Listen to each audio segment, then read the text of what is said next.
Assalamualaikum warahmatullahi wabarakatuh. Saya Fadila Putri Taha, seorang mahasiswa dari Universitas Hasanuddin yang mengambil kejuruan ilmu komputer di Departemen Matematika, Fakultas Matematika dan Ilmu Pengetahuan Alam. Jadi saya sangat ingin untuk membuat suatu cake atau dessert online shop sebagai pemula untuk memasuki jenjang dunia bisnis. Jadi sebelum saya melakukan atau membuka cake atau dessert online shop ini, saya terlebih dahulu melakukan studi kelayakan yang diantaranya saya akan menjelaskannya dalam beberapa tahap.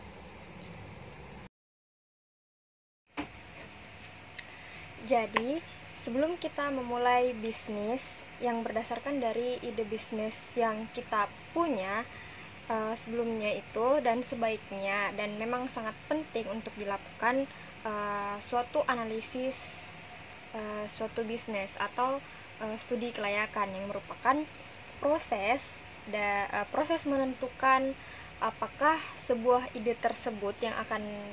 bisnis yang akan kita lakukan tersebut layak untuk dieksekusi dan dapat memberikan hasil yang baik. Jadi studi kelayakan ini sangat penting atau sangat perlu dilakukan karena studi kelayakan ini memungkinkan kita untuk menguji kelayakan dari suatu ide bisnis kita dan merevisi apa saja yang diperlukan dalam memulai suatu bisnis.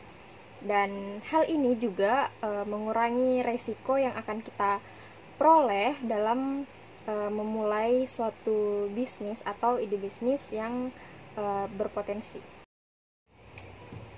Untuk melakukan studi kelayakan ini, kita harus melakukan yang pertama itu primary research dan secondary research, yang dimana primary research ini yang pertama dilakukan adalah mewawancarai para ahli seperti toko-toko kue yang telah ada atau yang memiliki brand. Kemudian yang kedua yaitu masukan para pelanggan. Nah, para pelanggan ini dikhususkan kepada teman-teman kampus saya karena target pemasaran dari kue atau dessert ini adalah anak-anak muda yang sering nongkrong sembari menyelesaikan tugasnya.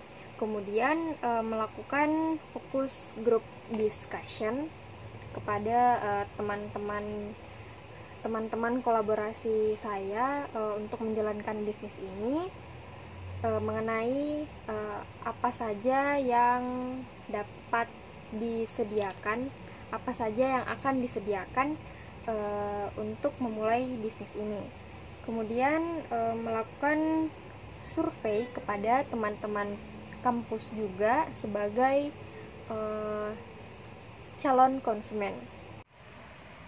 Sedangkan untuk secondary research, kita memerlukan data-data dari riset industri atau data-data yang telah dikumpulkan sebelumnya, kemudian dari sensus, dan kemudian data-data yang diperoleh dari internet.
Jadi, analisis yang pertama kali perlu dilakukan adalah terhadap produk itu sendiri, yaitu bagaimana masyarakat memerlukan produk ini.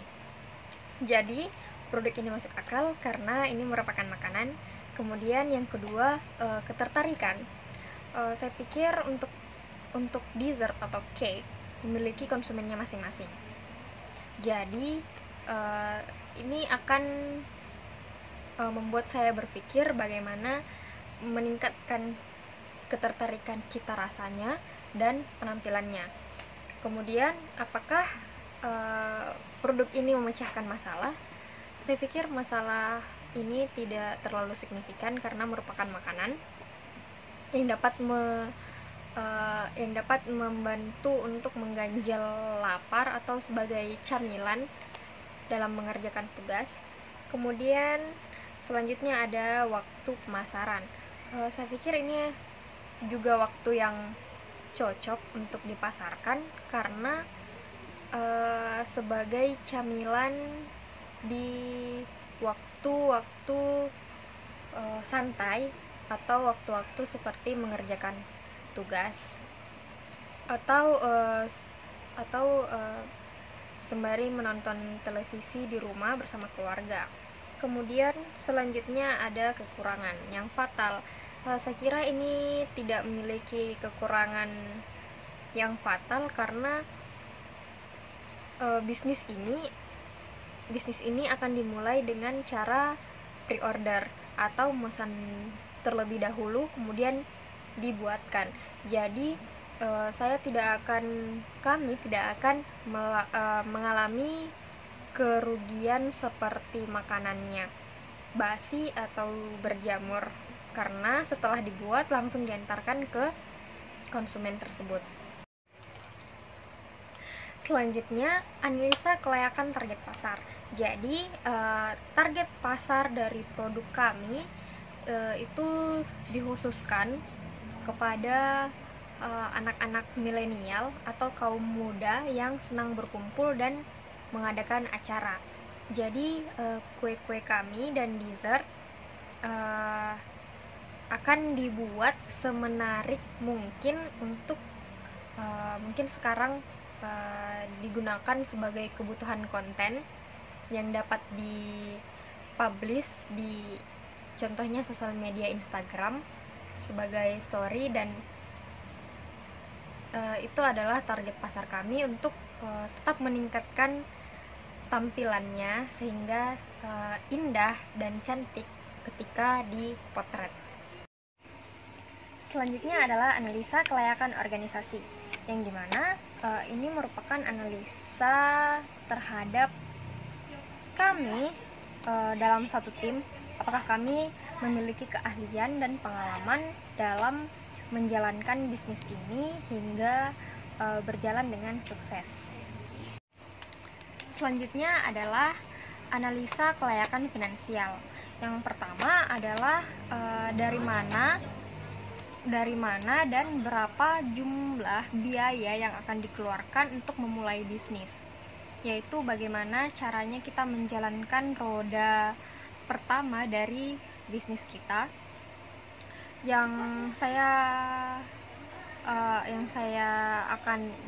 dan teman-teman saya akan gunakan yaitu kami menginvestasikan uang kami yang akan disatukan kemudian akan menjadi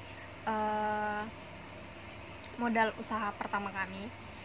Dan selanjutnya yang kedua adalah bagaimana proses finansial dari bisnis kami, yaitu dengan cara kami akan mempertimbangkan finansial yang akan diperoleh dari bisnis yang serupa.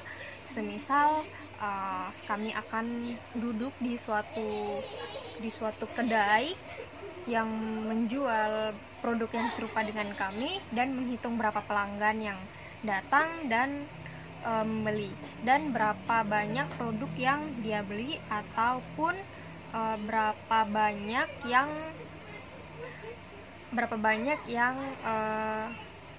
duduk dan menikmati cake atau dessert tersebut.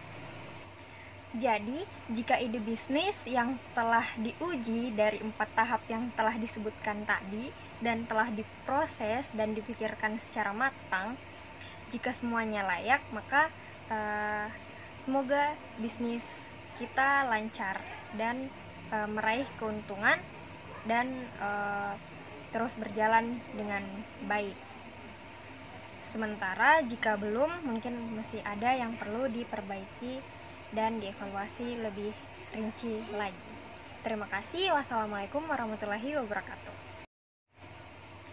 Jadi, jika ide bisnis yang telah diuji dari 4 tahap yang telah disebutkan tadi dan telah diproses dan dipikirkan secara matang, jika semuanya layak, maka semoga bisnis kita lancar dan meraih keuntungan dan terus berjalan dengan baik. Sementara jika belum, mungkin masih ada yang perlu diperbaiki dan dievaluasi